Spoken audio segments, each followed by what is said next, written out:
Captain's Log, subdate 200730.9. The sub is 7 days out. Subfleet have informed me that I can keep the pod for future away missions. I can hardly wait to try out the new holodeck, and the program named Orion Slave Girls. Welcome everyone to This Week at Twitter, or Twat. Today we have 9 subjects I'd like to go through. Before we start, I shall be streaming tonight on the Moistski Live channel. If you're at all interested in a political recap stream, yes, that means politics. Exciting, I know. It is linked in the description down below. Please consider subscribing. So today we're going to start with an Oxford Union Black Lives Matter student and leader, Sasha. There is a video linked to the tweet in the description. I'm not going to play it because of the language she uses. Somebody disagrees with her fundamentally and says to her in response, "Okay, dude." The person that says this is, like Sasha, also black and minority ethnic. Sasha does not take well to the Zuby meme of "okay, dude," and goes off on one calling him every racial slur under the sun. Because he disagrees with her, that apparently makes him a traitor. So she calls him all the abuse she can think of, with him pointing out that is a bit racially insensitive, don't you think? To which she then replies with the typical fob-off answer of, "How can it be that, when it came from me, a fellow black and minority ethnic person?" Right. Just for the sake of it, I'm going to offer some clarity. If you're going to racially abuse somebody because of the colour of their skin, which is what you did, Sasha, it is therefore an attack on someone based on their race. That is, by definition, racist.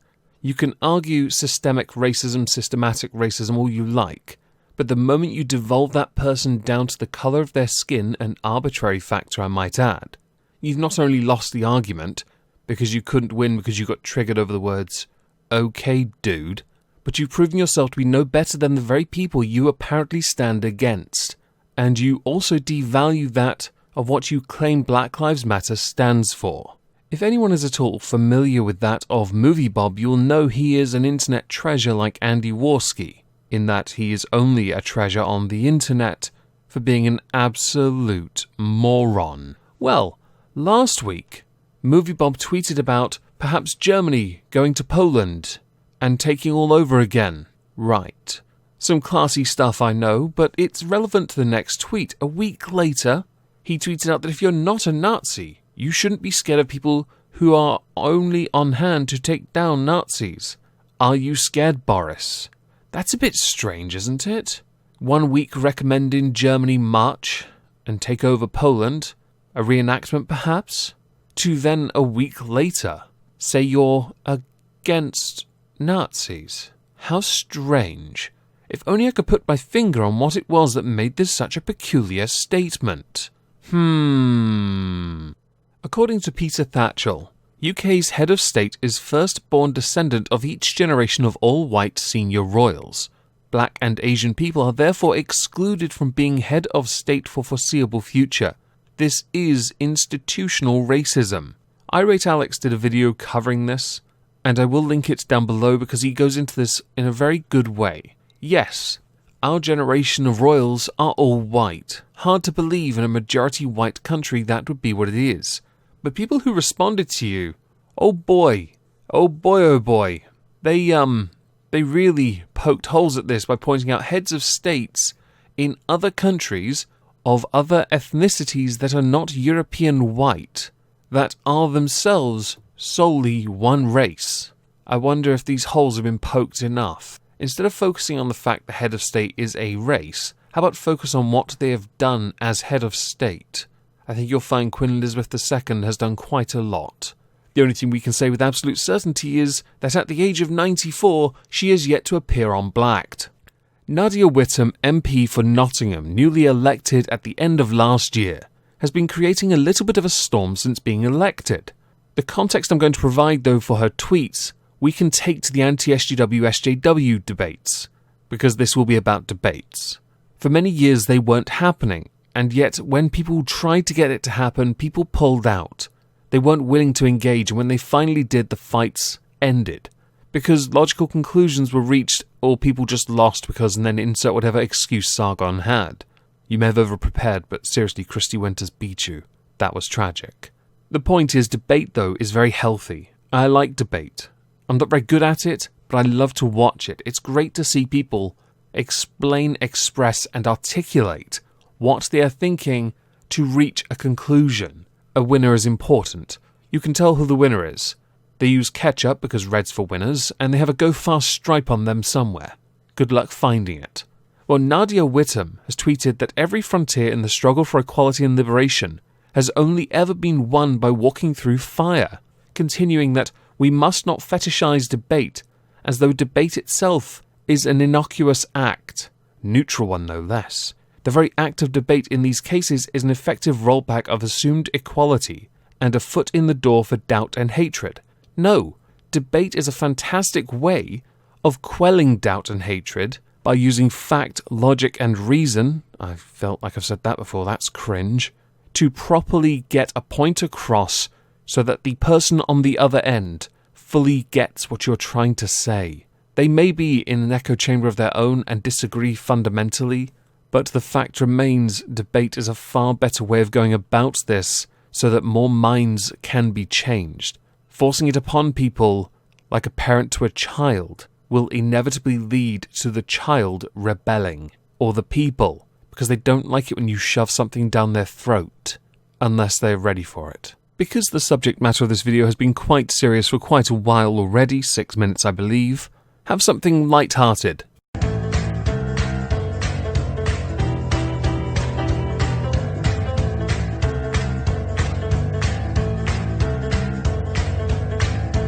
Last week, Netflix permitted somebody writing for the Babysitters Club series to use their Twitter handle to promote the show.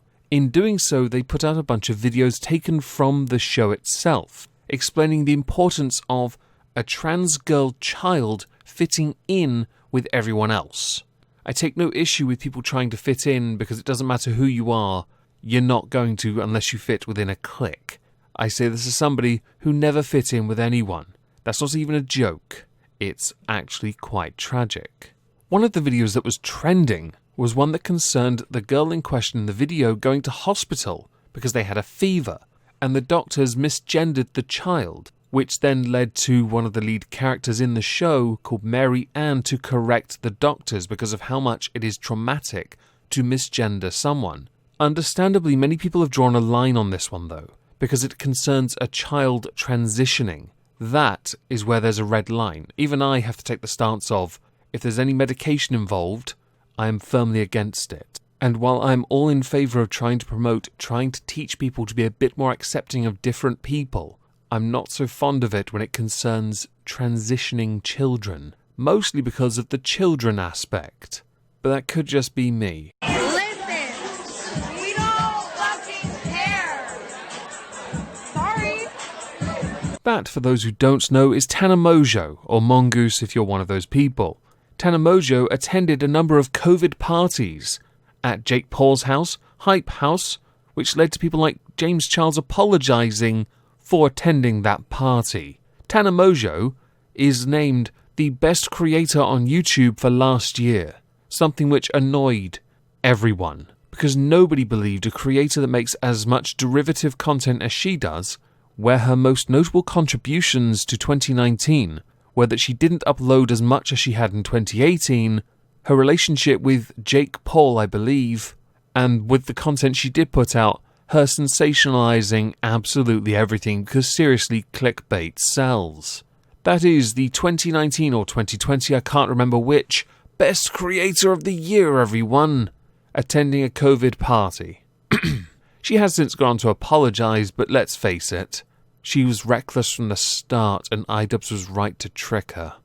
Over 5 years on YouTube, I have held myself to a set of rules, principles if you will. Those principles prevent me from doing things that could be considered bullying, but because of how subjective some interpret the term bullying to be or harassment, I still somehow manage to get lumped into that by people who are clearly stunted. So take, for example, AM Young Project, where after my friend Cindy had retweeted my online harassment video, where I go into details about my own experience with dealing with somebody that just wouldn't back off, AM Young Project replies to Cindy, I don't know about him. I find his videos to be really gross and disrespectful. He shouldn't be talking about online harassment, in my opinion. What I got from that, AM Young Project, is that you didn't watch the video. If you had, you would have realised I was talking about my experience with it.